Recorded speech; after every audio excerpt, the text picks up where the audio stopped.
అలాగే నా పేరు మైత్రి ఒకటి మై ఛానల్ ప్రకారం మన ఛానల్ సబ్స్క్రైబ్ చేసుకోకపోతే ఇప్పుడే సబ్స్క్రైబ్ చేసుకోండి. పక్కనే ఉన్న బెల్ ఐకాన్ లింక్ సాల్వ్లో పెట్టుకోండి. నా ఫర్దర్స్ మిస్ అవ్వకుండా చూడొచ్చు. చాలా మంది చూస్తున్నారు కానీ సబ్స్క్రైబ్ చేసుకోవట్లా.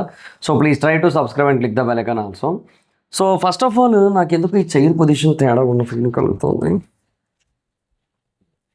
సర్లే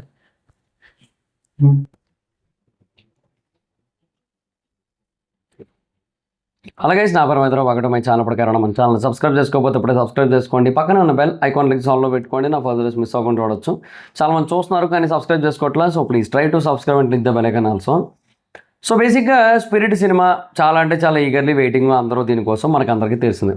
అయితే నిన్న బేసిక్గా సందీప్ రెడ్డి వంగ గారి బ్రదరు చాలా బాంబులు పీల్చారు ఈ స్పిరిట్ గురించి.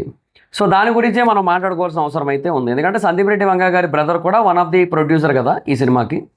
సో అందువల్ల ఏంటంటే యూనో ఆయనకు ప్రతిదీ ఐడియా ఉంది అండ్ ఆయన ప్రతిదీ ఇన్వాల్వ్ అయ్యే ఉంటారు సినిమాలో. సో సందీప్ రెడ్డి వంగ గారి తరపున ఆయన వచ్చారు, నిన్న మాట్లాడారు. సో నిన్న ఇంటర్వ్యూలో మొత్తం చాలా డీటెయిల్స్ అయితే చెప్పారు. ఎన్టీ వాళ్ళకి ఒక ఇంటర్వ్యూ ఇచ్చారనమాట. సో తారక్ అని చెప్పి ఒక ఆయన ఉంటారు, ఆయనకి ఇచ్చారు. So ya nice and fine, ఫెంటాస్టిక్గా అనిపించింది మొత్తం ఇంటర్వ్యూ అంతా కూడా. చాలా డీటెయిల్స్తో చాలా బాగుంది. అయితే స్పిరిట్ గురించి మటుకు చాలా బాంబులు పీల్చారు. అందులో ఒక్కొక్కటిగా మాట్లాడుకుందాం మనం. ఒకటే first of all actors, missing actors ఎవరైతే ఉన్నారో వాళ్ళ గురించి మాట్లాడుకుందాం. So first of all Prakash Raj గారు లేరు. Okay, so one bad habit అని చెప్పి ఫస్ట్లో ఒక ఆడియో రిలీజ్ చేశారు కదా. సో అది బేసిక్గా ప్రభాస్ గారు అండ్ ప్రకాష్ రాజ్ గారు వీళ్ళ వాయిస్ ఓవర్లతోనే ఇచ్చారు. కానీ ఇప్పుడు ప్రకాష్ రాజ్ గారు లేరు. అంటే చాలామంది ఏమనుకున్నారంటే అసలు వాయిస్ ఓవర్ ఇప్పించిందే ఆయనతో కదా ఇంట్రోలో అదంతా కూడా అనౌన్స్మెంట్ వీడియో. సో అలాంటప్పుడు మనకి ఆయన ఎంత తీస్తాడు, ఆయన ఖచ్చితంగా ఉంటాడు అనుకున్నారు. బట్ లేదు. యాక్చువల్గా ఆ మధ్య ఒక న్యూస్ వచ్చింది బయటికి, ప్రకాష్ రాజ్ గారు లేరు స్పిరిట్లో అని చెప్పి. అయితే అప్పుడు ప్రకాష్ రాజ్ గారు ఒక క్లారిటీ ఇచ్చారు, నేను ఇంకా నా పార్ట్ షూటింగే చేయలేదు అని చెప్పి. సో అసలు నేను షూటింగ్లోకి పార్టిసిపేషన్ కూడా చేయలేదు, ఏం చేయలేదు. అప్పుడే షూటింగ్లో మా మధ్య గొడవలు, మా మధ్య ఏమంటారు అభిప్రాయ భేదాలు, మేము అదే లైక్ సెపరేట్ అయిపోయాం. సో మా సినిమాలో అంటే ఆయన సినిమాలో నేను చేయట్లేదు, నన్ను ఆయన సినిమాలో పెట్టుకోలేదు అన్నట్టుగా ఆయన చెప్పారు. అలా ఊహాగానాలు మొదలైపోయాయి. అది ఎంతవరకు వాస్తవం? సో పని పాటు లేకపోతే ఏదైనా పని చేసుకోండి, అంతేగాని నా గురించి ఇలా ఫేక్ న్యూస్లు రాయకండి అన్నట్టుగా ఒక ట్వీట్ వేశారు ఆయన. సో చాలామంది ఏమనుకున్నారు, మేబీ ప్రకాష్ రాజ్ గారు ఉండొచ్చు స్పిరిట్ సినిమాలో అనుకున్నారు. ఎందుకంటే స్పిరిట్ చాలా పెద్ద సినిమా ఆబ్వియస్లీ, బికాజ్ చాలా చాలా పెద్ద సినిమా. సో మరి అలాంటి దాంట్లో ఆయన ఉండి తీరుతారన్న పాయింట్ చాలామందికి అయితే వచ్చింది. కాకపోతే తర్వాత సందీప్ రెడ్డి వంగ గారికి ప్రకాష్ రాజ్ గారికి మధ్య కొన్ని పొలిటికల్ డిఫరెన్సెస్ వచ్చాయి. పొలిటికల్ అంటే ఎలా అంటే ఐడియాలజికల్. ఓకే, సో ఈయన బేసిక్గా లెఫ్టిస్ట్ ఐడియాలజీ ఉంటుంది అండ్ కాంట్రవర్సీలో దూరుతూ ఉంటాడు. ప్రతిదానికి నేనున్నాను అని చెప్పి వెళ్తూ ఉంటాడు. మొన్న CJP ప్రొటెస్ట్లు వాటన్నిటికి కూడా వెళ్ళాడు. సో ఇవన్నీ కూడా జరిగాయి కదా. ఇవన్నీ జరగడం వల్ల అవి అప్పటి నుంచి కూడా ఆయన మైండ్లో అదే ఉంటుంది, అదే ప్లానింగ్ ఉంటుంది కదా. సో ఆ పరంగా చిన్న చిన్న డిస్కషన్స్ జరిగి, సో సినిమాలకు ఎఫెక్ట్ అవుతుంది కదా. సో సినిమా అయ్యేదాకా ఇవి కొంచెం వద్దన్నట్టుగా చెప్తే ఆయన నేను ఇన్వాల్వ్ అయి తీరుతా, ప్రతి దాంట్లో నా వేలు కాలు పెట్టి తీరుతాను అని చెప్పి ఆయన చెప్పాడు. సో అలా చెప్పేసరికి ఇంకా సందీప్ రెడ్డి వంగ గారికి ఆయనకి మధ్య డిఫరెన్స్ అయితే వచ్చాయని చెప్పి టాక్ నడుస్తుంది ఇప్పుడు. అంటే ఆ విషయం ఆయన చెప్పలేదు, బ్రదర్ చెప్పలేదు, ప్రణయ్ గారు చెప్పలేదు, సందీప్ రెడ్డి వంగ గారి బ్రదరు. కాకపోతే బయటకైతే ఆ పాయింట్ వచ్చింది. లాస్ట్ టైం ప్రకాష్ రాజ్ గారు లేడన్న పాయింట్ ఎక్కడి నుంచి వచ్చిందో ఈసారి ఇదే పాయింట్ అక్కడ నుంచి వచ్చింది. సో ఇది మరి వాస్తవం అయి ఉండొచ్చుగా, అదొకటి. తర్వాత 2 దీపిక పదుకుని ఆవిడ ఎందుకు పీకేశారు. సో బేసిక్గా 1.5 yearగా తనతో పాటు జర్నీ చేశారు. అండ్ తర్వాత దీపిక అయితే బాగుంటుంది అన్న పాయింట్లో అనుకున్నారు. So everything will be fantastic అనుకున్నారు. బట్ తీరా చూస్తే ఆవిడ చాలా ఎక్కువ డిమాండ్లు పెట్టింది. అందులో మొదటిది సుమారుగా ఒక 25%, 25 కూడా కాదు, అరౌండ్ 30-40% వరకు రెమ్యునరేషన్ హైక్ అంట. అంటే లైక్ అంతకుముందు ఒక 10 కోట్లు తీసుకున్నట్టయితే ఈసారి ఒక 15-14 అట్లా అడిగింది అనమాట. అంటే అంత తీసుకోవద్దు, బట్ చెప్తున్నాను జనరల్గా మీకు అర్థం కావడం కోసం చెప్తున్నాను. తర్వాత రెమ్యునరేషన్ హైక్తో పాటుగా ఇంకొకటి ఇదేంటిది షెడ్యూల్స్. అంటే లైక్ ఆవిడకంటూ కొన్ని టైమింగ్స్ ఉంటాయి, ఆ టైమింగ్స్లోనే వస్తాను, మిగతా టైమింగ్స్లో రానంది ఆవిడ. సో ఎప్పుడు పడితే అప్పుడు ఎలా పడితే అలా షూటింగ్లు చేస్తా, పొద్దున్న నుంచి రాత్రి 8 దాకా చేస్తానంటే నాకు కుదరదు అన్నట్టుగా చెప్పింది ఆవిడ. 9 to 6 అన్నట్టుగా చెప్పుకుంది. అది కుదరదు కదా సినిమాకి, అట్లా పాసిబుల్ కాదు. తీరా అంతా రెడీ చేసిన తర్వాత 6 అయిపోయింది నేను వెళ్ళిపోతానంటే మొత్తం అంతా వేస్ట్ కదా ప్రొడ్యూసర్కి. ఆయన కూడా ప్రొడ్యూసరే కదా. సో అందుకని మొన్న ఒకటి ఏదో లైట్ల బ్యాన్ ఒకటి ఎక్స్ట్రా తెప్పిస్తే 15 నుంచి 20,000 ఎక్స్ట్రా అయ్యిందని చెప్పి తిట్టి ఉన్నారట మొత్తం క్లాస్ బీగారట మొత్తం. సో అట్లా ఆ మైండ్ సెట్ ఉంటుంది కాబట్టి ఆబ్వియస్లీ ఇది కరెక్ట్ కాదు దీపిక చేసింది, అందుకని చెప్పి ఇంకా అది కూడా రీజను. అది ఇంకొకటి ప్రాఫిట్లో 10% షేర్ అడిగిందంట. అంటే ఇప్పుడు బేసిక్గా ఎలాగో స్పిరిట్ గట్టికి కొడుతుంది. ఇప్పుడు షారుఖ్ ఖాన్ సినిమాలు అట్లాంటివి చేసినా అడిగినా వేస్ట్, ఎందుకంటే దానికి ఎలాగ బడ్జెట్లు ఎక్కువ ఉంటాయి, రెమ్యునరేషన్లు ఎక్కువ పోతాయి, అండ్ కలెక్షన్స్లోంచి ప్రాఫిట్ ఏం మిగలదు పెద్దగా. సో ఇక్కడ అలా కాదు కదా, స్పిరిట్కి చాలా గట్టిగా మిగులుతుంది. మన దగ్గర కూడా అలా లాస్ వచ్చిన వెంచర్లు ఉన్నాయి, నీకు కాదనట, బట్ స్పిరిట్కి చాలా గట్టిగా మిగిలిపోద్ది. ఎందుకంటున్నానంటే అది చాలా తక్కువ బడ్జెట్ సినిమా. రీసెంట్ టైమ్స్లో ప్రభాస్ గారి సినిమాల్లో చాలా తక్కువ బడ్జెట్తో వెళ్తున్న సినిమా అది. సుమారుగా 300 కోట్లు కూడా అక్కర్లేదు.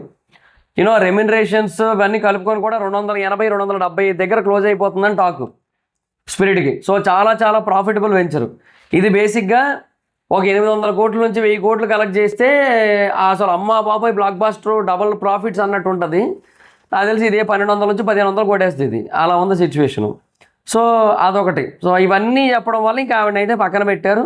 పక్కన పెట్టగానే ఏముండదు అక్కడ, అన్నీ కూడా దారుణమైన సీన్లే అది ఇది అని చెప్పి హిమేష్ అని ఒకడు ఉంటాడు పింక్ పిల్ల, వాడితో వేయించింది ట్వీట్లు. సందీప్ రెడ్డి వంగే వేసుకున్నాడు అప్పట్లో, గుర్తుందా? అదే ఆ ఇష్యూ అనమాట. సో ఆవిడ పీకేశారు అప్పుడు. సో ఫస్ట్ ఈయన పీకేసాడు, తర్వాత కల్కిలో పీకేసినట్టున్నారు. సో ఆ టైమింగ్స్ అవి కూడా మ్యాచ్ కాక సో ఓకే అయిపోయింది. తర్వాత మూడోది ఏంటంటే ఆయన పేరేంది, Don Lee, Korean actor. So Don Lee ఉన్నాడు అని చెప్పి చాలామంది అనుకున్నారు, ఇప్పటికీ కూడా కాన్ఫిడెన్స్లో ఉన్నారు. ఎప్పుడైతే వివేక్ ఓబరాయ్ ఫోటో విలన్గా ఇచ్చాడో అక్కడే అర్థమైపోయింది డాన్లీ లేడని చెప్పి. సో బట్ చాలామంది ఇప్పటికీ కూడా హోప్స్లో ఉన్నాడేమో అని చెప్పి బట్ లేదని క్లారిటీ ఇచ్చారు. సోషల్ మీడియాలో హైప్ చూసి కన్సిడర్ చేద్దాం అనుకున్నాం, కానీ ఇది ఒక Indian rooted story, Hyderabad oriented story ఇది. సో దాంట్లో మనం ఒక సౌత్ కొరియన్ యాక్టర్ని పెడితే ఎక్కడ వర్కౌట్ అవుతుందో అవ్వదు కదా. సో ఇట్స్ నాట్ అంటే అది లాజికల్గా కూడా పాసిబుల్ కాదని చెప్పారనమాట. ప్రాక్టికల్గా ఇంపాసిబుల్ అది. సో అలాంటిది అందుకే చేయలేదు, అందుకనే ఇంకా తీసుకోలేదు అన్నట్టుగా చెప్పారనమాట. సో బేసిక్గా ముగ్గురు యాక్టర్ల గురించి క్లారిటీ అయితే ఇచ్చారు. అయితే ఇక్కడ స్పిరిట్ బేసిక్గా ఇంటర్నేషనల్ సినిమా అనుకుంటున్న వాళ్ళందరికీ కూడా ఇప్పుడు లోకల్ హైదరాబాద్ ఓరియంటెడ్ సినిమా అన్నట్టుగా చెప్పేసరికి ఒక్కసారిగా ఫ్యూజులు ఎగిరిపోయినాయి. సో ఇదేంది, మేము ఏవేవో ఊహించుకున్నాం, ఇంటర్నేషనల్ స్టంట్లు, సాహోకి మించిన యాక్షన్ సీన్స్ ఎట్లాంటివి అనుకున్నాం, ఇదేంది అంటే ఒకటైతే వాస్తవం చెప్తా చూడండి, సందీప్ రెడ్డి వంగ గారిని మీరు డౌట్ పడాల్సిన పని లేదు. ఆయన బేసిక్గా చాలా చాలా కాన్ఫిడెంట్గా ఉన్నాడు ఈ సినిమా మీద. ఓకే, చాలా కాన్ఫిడెంట్గా ఉన్నాడు. అందుకే దీపిక కాదే దాన్ని ఆపిక కావాలంటే మనం తృప్తిని తీసుకుందాం, తృప్తితో తృప్తి పడదాం అంటే హీరోయిన్ రోల్కి. సో సరిపోద్ది, ఏం కాదు మనకు ఆ టైంకి ఒక హీరోయిన్ ఉండాలి కాబట్టి మనం పెడతాం అంతే, అంతకుమించి ఇంకేముంది. సో దీపిక ఏమీ లేదు, దీపిక నీ సోది ఆపిక చలహట్ అన్నాడు. సో అట్లా అనమాట, ఆయనకు ఒక క్లారిటీ ఉంది ఆయన.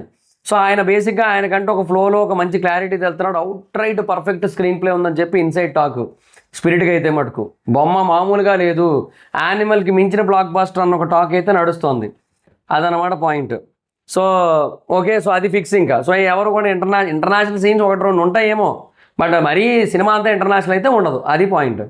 తర్వాత ఈ స్పిరిట్ తర్వాత చాలా రూమర్స్ వచ్చినాయి. ఏమని, అల్లు అర్జున్ గారి సినిమా అని, మహేష్ బాబు గారి సినిమా అని, ఇట్లా చాలా రూమర్స్ అయితే వచ్చినాయి.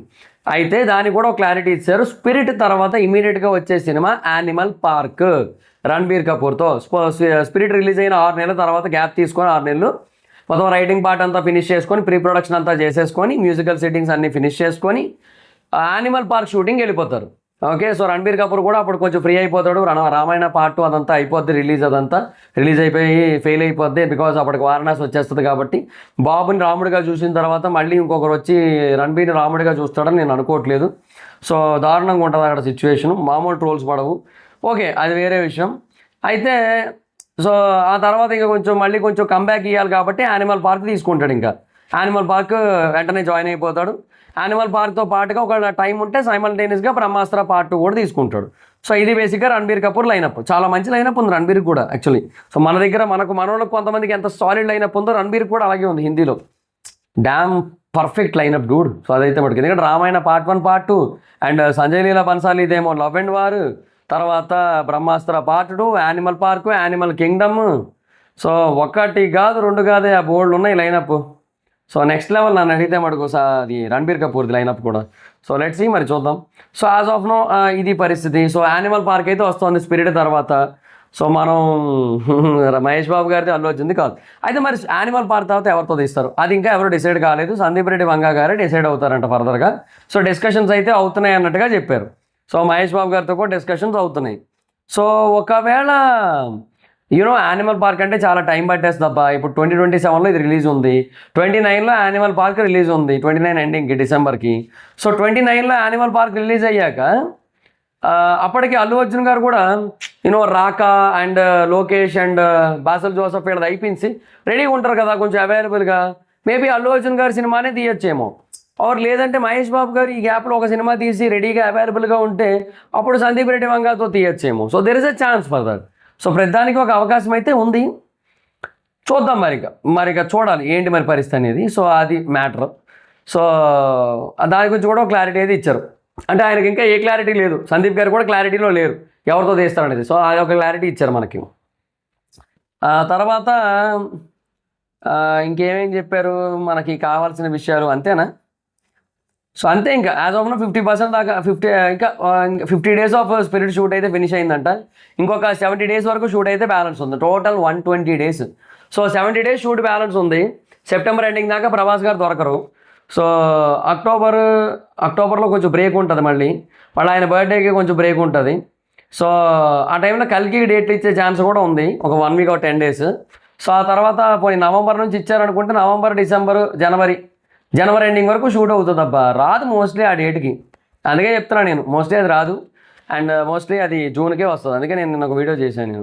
మీరు చూడకపోతే చూడండి, మొన్న చేశాను నిన్నే అనుకుంటా. సో చూడకపోతే చూడండి. సో మోస్ట్లీ రాదు, మార్చిలో అయితే రావట్లేదు, జూన్లో వస్తుంది. అండ్ యానిమల్ పార్క్ 2028 జనవరిలో షూటింగ్ మొదలవుతుంది, 29 ఎండింగ్లో రిలీజ్ అవుతుంది. అది యానిమల్ పార్క్ ప్లానింగ్, అదనమాట పరిస్థితి. చాలా పకడ్బందీగానే వెళ్తున్నారు లేండి, మరి బ్యాడ్ ప్లానింగ్ ఏం కాదు, గుడ్ ప్లానింగే. సో అది మరి పరిస్థితి. అండ్ ఇంకేమున్నాయి నేను ఇక్కడ చెప్పాల్సిన విషయాలు స్పిరిట్ గురించి. ప్రభాస్ గారిని తెచ్చిన తర్వాత ఎవరైనా ఓకే అన్నట్టుగా మాట్లాడుతున్నారు బికాస్ ఆఫ్ కాన్ఫిడెన్స్ ప్రభాస్ గారి మీద, సో మార్కెట్ మీద, వాటన్నిటి మీద కూడా. సో అంతే మరి ఇంకా. సో యాజ్ ఆఫ్ నౌ అయితే స్పిరిట్కి సంబంధించిన అప్డేట్స్ అయితే ఇవే. సో స్పిరిట్లో డానీ లేడు, ప్రకాష్ రాజ్ గారు లేరు, తర్వాత అది ఇంకొక దీపికా పదుకొనే లేదు. అండ్ ఇది ఇంటర్నేషనల్ ఫిల్మ్ కాదు, లోకల్ అంటే Hyderabad pure Indian rooted cinema అనమాట. Indian rooted police officer cinema ఇది, అదనమాట. అండ్ జైల్ సీక్వెన్సే చాలా వరకు షూట్ అయింది. సో మనకి పోలీస్ సీన్లు ఎప్పుడు షూట్ చేస్తారో అదొక క్వశ్చన్ మార్క్ బ్యాలెన్స్ ఉండిపోయింది నాకైతే మటుకు. సో చూద్దాం మరికి ఏమో ఎప్పుడు చేస్తారో. సో నా పాయింట్ అయితే మటుకు రాకపోవడానికి అవకాశాలు ఎక్కువ ఉన్నాయి మార్చికి. ఆయన కూడా ఈ రోమాంచకం వాటితో కొంచెం బిజీగా ఉన్నారు కదా, అది రిలీజ్ చేస్తున్నారు కదా రోమాంచకం. చూద్దాం మరి ఇంకా. సో అది గైస్ మరి పాయింట్. సో నాకు తెలిసినంత వరకు అయితే ఇది సిచ్యువేషన్, అంటే ఆ ఇంటర్వ్యూ చూసిన దాన్ని బట్టి అయితే ఇది సిచ్యువేషను. సో ప్రతిసారి నాకు తెలిసినంత వరకు అని చెప్పి అలవాటు అయిపోయి వచ్చింది, ఇంటర్వ్యూ చూసిన దాన్ని బట్టి ఇది సిచ్యువేషన్. So nice, fantastic. ఏదైనా సరే ఒకటి గుర్తుపెట్టుకోండి, స్పిరిట్ ఏ కథ అయినా సరే ఎక్స్ట్రాడినరీగా ఆడుతుంది. ఓకే, దాన్ని బేసిక్గా మనం అండర్ ఎస్టిమేట్ చేయాల్సిన అవసరం లేదు. కాకపోతే ప్రకాష్ రాజ్ ప్లేస్లో ఎవరు వస్తారు అనేది ఒక క్వశ్చన్ మార్క్. సో డానీ లేడు, ఎలాగా ఓన్లీ వివేక్ ఓబరాయ్ ఉంటాడు, అది క్లియర్ ఇంకా. ఓకే, సో వివేక్ ఓబరాయ్ కోసం డెఫినెట్గా చెప్తున్నా, మామూలుగా రాదు బజ్ ఆ టైంకి. ఎందుకంటే నాకు తెలిసి strongest comeback for Vivek Oberoi. డబ్బుల పరంగా చాలా ఉండుండొచ్చు ఆయనకి, బట్ మూవీ కెరియర్ అయితే మటుకు ఆల్మోస్ట్ ఎండ్ అయిపోయింది. ఆ టైంలో వచ్చి ఇట్లా కాపాడబోతుండే, ఇట్లా అగ్గి రగిలిస్తాడు నాకు తెలిసి సందీప్ అన్న. సో వివేక్ ఓబరాయ్ కెరియర్కి చూద్దాం మరి ఇంకా. సో ఇవి గైస్ మరి సిచ్యువేషన్స్, అంటే ఇవన్నీ చిన్నగా అన్ని అంటే చిన్న పాయింట్స్ అనమాట. మొత్తం ఇంటర్వ్యూ అంతా చూడకుండా మీకు షార్ట్గా చెప్పాను. So that's guys this the video. So మీకేమనిపించింది అప్డేట్స్ అని విన్న తర్వాత కింద కామెంట్ సెక్షన్లో చెప్పండి.